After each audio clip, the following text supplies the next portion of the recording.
Hello everyone, and welcome to Right Wing Rising.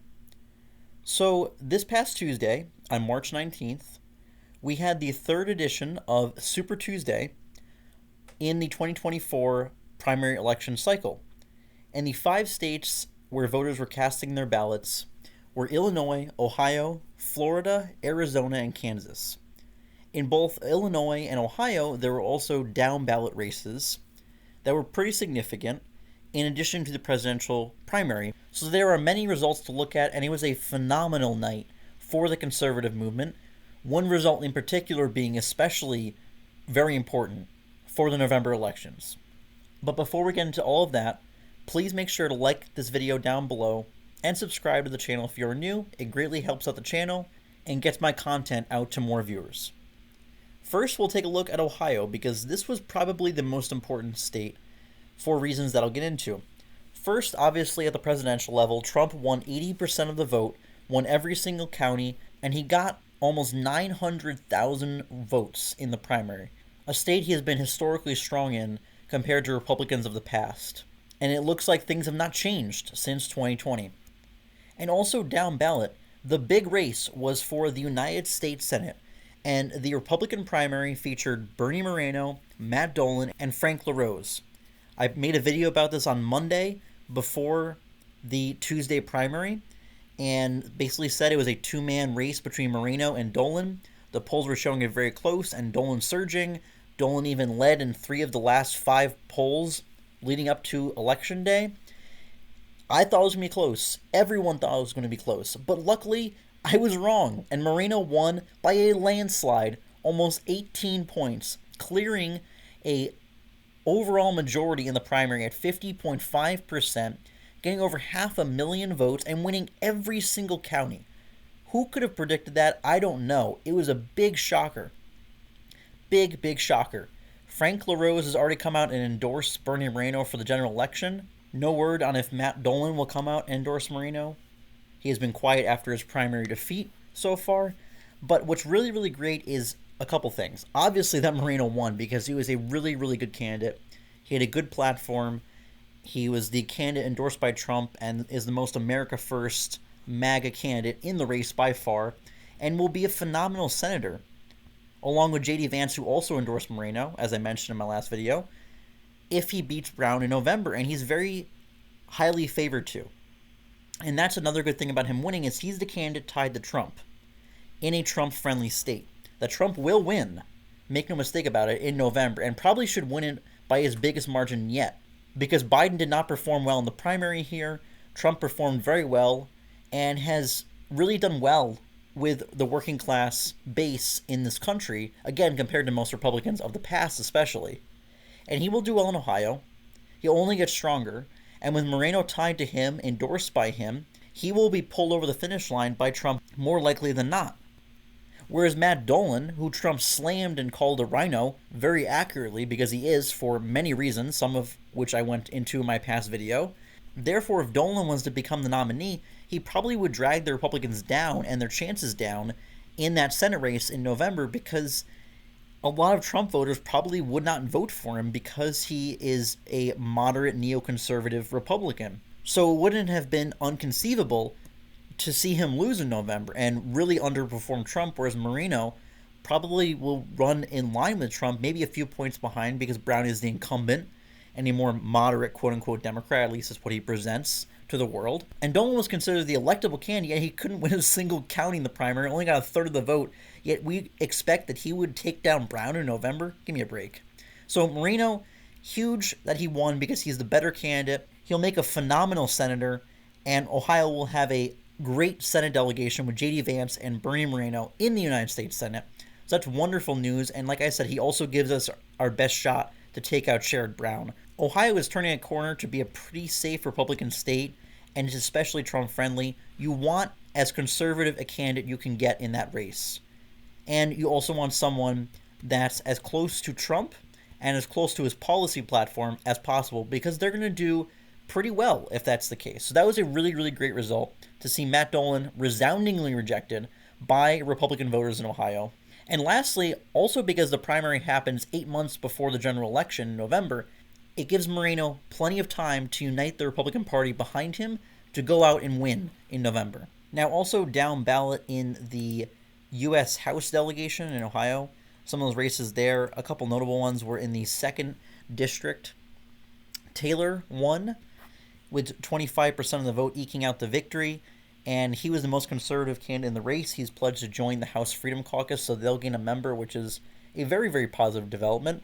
All the incumbents won renomination, and then in the 9th District, Moreno, the Trump-endorsed candidate, won with 52% of the vote. He won the nomination there to take on Marcy Kaptur, the longtime Democrat incumbent. And again, Trump candidate in a Trump-friendly state. Not a lot of baggage. Conservative candidate. He should pose a strong challenge to Kaptur in November's elections. Maybe have a shot to take her down, especially with Trump on the ballot, which would be very, very positive. And then the 13th District, Coughlin won resoundingly the nomination in that seat with 65% of the vote. A pretty Trump-friendly seat, taking on the Democrat incumbent Sykes, who just won election to a first term in 2022.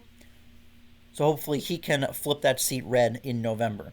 Now moving over to Illinois, Trump won this district with almost 81% of the vote, again winning every single county. And you might also say, okay, that Nikki Haley got 14.3% of the vote. Just like in Ohio, you saw there that Trump won, but Nikki Haley also got a similar number of 14.4%. Here she got 14.3%, so really actually almost identical. But again, a lot of these early vote windows in these states started before she dropped out. So a lot of mail-in ballots and early votes were cast for her before she dropped out. As the states go on, you're going to see that number drop significantly for her. So it's really not a sign that Trump performed badly in these states for that reason. So it's really not a concern. Trump still getting 81% of the vote is a very strong number in these states. So we also see here in the U.S. House down here, these are the down ballot races. There's no U.S. Senate race in Illinois this year. And there's only 3 Republican seats as of right now in the 12th, the 15th, and the 16th. Those are the Republican seats. In the 15th and the 16th, Mary Miller and Darren LaHood won renomination in those seats. They're both pretty solid conservatives. The other one, though, Mike Bost, running against Darren Bailey, the nominee for governor in 2022 in Illinois, who ran a pretty good campaign. He's pretty conservative, whereas Bost is not really a rhino, but he's very milquetoast, much more of a neoconservative establishment Republican. Not the worst, but also would be nice to have a better replacement in there in his seat. And we can see here, Bailey came oh so close to knocking him off, under 3,000 vote difference between the two candidates. And again, we can see here basically a a little less than 3-point margin of victory for Bost. And all these yellow counties were counties that Bailey won. So he won basically half of the counties almost in this district. So unfortunately, was really close to winning against Bost and primarying him out. Wasn't able to do so, but really close primary challenges usually have the effect of pushing the incumbent in that seat to the right. So hopefully that will happen for Bost and make him have a little bit of a better voting record. Even though it's not horrible overall, it still could be better at certain points for sure. So hopefully it has that effect, and also hopefully Bailey runs again, and maybe he can get a little more support and primary Bost out next time. Trump also endorsed Bost instead of Bailey, which was kind of a big L on Trump's part. He really should have endorsed Bailey, especially since we see here that Bailey, even without the Trump endorsement, almost won. So maybe he runs again and gets Trump to endorse him next time, and he can knock off Bost. But overall, still a positive result, because it should serve as a wake-up call for Mike Bost to be a better representative for his district. Finally, in 3 states that only have presidential primaries, a quick overview of them. Florida, Trump won with 81.2% of the vote, getting over 900,000 votes in the state. Really, really strong showing there.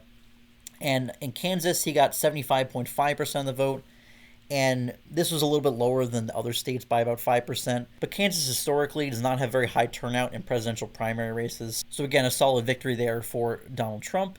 And finally in Arizona, still counting votes there, as you can see, this total going up in live time, with 87% of the votes in, still 2 days later, because it's Arizona, and they're either incompetent or corrupt. You can make your decision on that one. But Donald Trump currently has over 450,000 votes. He should end with 500,000 votes, probably judging by how many votes are left to count. He won every single county pretty commandingly, And overall, he finished with 78% as of now in the primary, which is a strong showing for a swing state, especially for a state that is fairly more moderate as far as the Republican voter base there. More McCain Republicans in this state, naturally. So, not a bad showing, especially since Maricopa was a bellwether of Trump's performance. He got 76 there and 78 overall in the state. So, that's pretty good that he matched his overall performance with the most important county in the state, in Maricopa County. Pretty solid performance for Trump, especially when he got over 100,000 more raw votes than Joe Biden did in the state, and also the most votes that anyone has ever gotten for a presidential primary in Arizona. So don't let anyone say differently, that it was nothing but a good performance for Donald Trump in Arizona. 80% running unopposed is not a bad performance, especially when a lot of mail-in ballots and early votes have still come in for Nikki Haley before she dropped out of the race. So overall, really great night for Republicans. Trump got 75 to 81% of the vote in all 5 states where presidential primaries were held on Tuesday. A more establishment Republican in Illinois got the fear of God put into him by a primary challenger with little funding and backing. Solid Republican candidates got nominated up and down the ballot in Ohio for the House of Representatives, and Bernie Moreno won the Senate nomination in that state, beating out the Rhino Matt Dolan and giving us a phenomenal candidate for November to take on Sherrod Brown, the Democrat incumbent, and flip that seat red. So all in all, just a great night for the conservative movement, the America First movement, and Republicans' chances in November of 2024.